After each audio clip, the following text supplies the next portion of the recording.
Semua orang pasti merasa sedih ketika hartanya dicuri. Harta sendiri tidak hanya sebatas harta benda. Ada harta yang jauh lebih berharga lagi, yaitu ide atau gagasan. Namun, seringkali kita tidak menyadari kita mungkin saja melakukan tindakan plagiasi. Bisa saja kita melakukan 1. Menggunakan bahan ajar orang lain tanpa memberikan pengakuan. 2. Menyalin tugas atau materi orang lain tanpa izin. 3. Menggunakan konsep atau sumber lain dalam presentasi tanpa pemberian kredit yang layak. Apakah Bapak dan Ibu sudah mengetahui ragam bentuk dari plagiarisme? Dengan mengetahui macam-macam plagiarisme, maka kita bisa menghindari hal tersebut. Bentuk plagiarisme yang pertama adalah menyalin teks secara utuh dari sumber asli tanpa mencantumkan sumber utama. Hal tersebut tetap keliru, walaupun Bapak dan Ibu melakukannya tanpa ada unsur kesengajaan. Misalnya, karena lupa mencantumkan atau Bapak dan Ibu lupa sumber utama karya tersebut dari mana. Hal ini tetap masuk ke dalam plagiarisme dan tetap tidak boleh dilakukan. Bentuk plagiarisme yang kedua adalah mengutip paragraf dari sumber asli, memodifikasi satu atau dua kata, kemudian mengakui sebagai karya utama.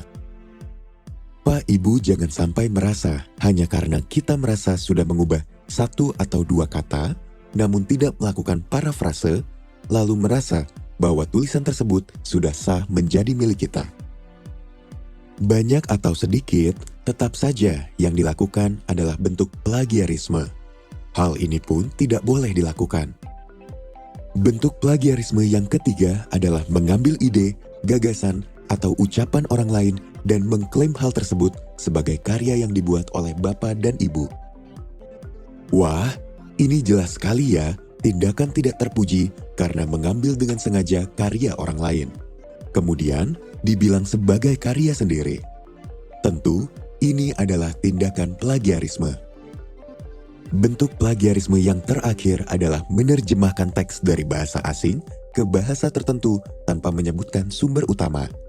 Hal ini terdengar seolah-olah kita memiliki andil dalam menelurkan ide atau gagasan baru karena telah melakukan alih bahasa. Padahal, sejatinya ide utama tetap milik sumber asal, karena alih bahasa bukan menciptakan ide atau gagasan baru. Di antara 4 perilaku plagiarisme yang disebutkan, apakah Bapak dan Ibu pernah melakukan salah satunya? Apa yang harus kita lakukan agar terhindar dari plagiarisme? Ikuti 3 tips berikut ini. Tips pertama adalah selalu berikan sitasi. Ketika kita mengutip atau mengambil informasi dari sumber tertentu, pastikan untuk memberikan sitasi atau rujukan untuk informasi tersebut. Gunakan format yang sesuai dan sebutkan sumber secara jelas dan akurat. Tips kedua adalah perhatikan aturan pengutipan. Pastikan menggunakan kutipan sesuai dengan aturan yang ditetapkan. Kekeliruan dalam menuliskan kutipan bisa membuat kita dianggap melakukan plagiarisme, walau secara tidak sengaja. Tips ketiga adalah parafrase atau sintesakan informasi yang diterima. Ekspresikan ide atau gagasan orang lain dengan menggunakan kata-kata sendiri. Serap informasi sehingga Bapak dan Ibu bisa menciptakan sesuatu yang baru dari berbagai informasi yang telah dibaca. Nah, apakah Bapak dan Ibu punya tips lain untuk menghindari plagiarisme?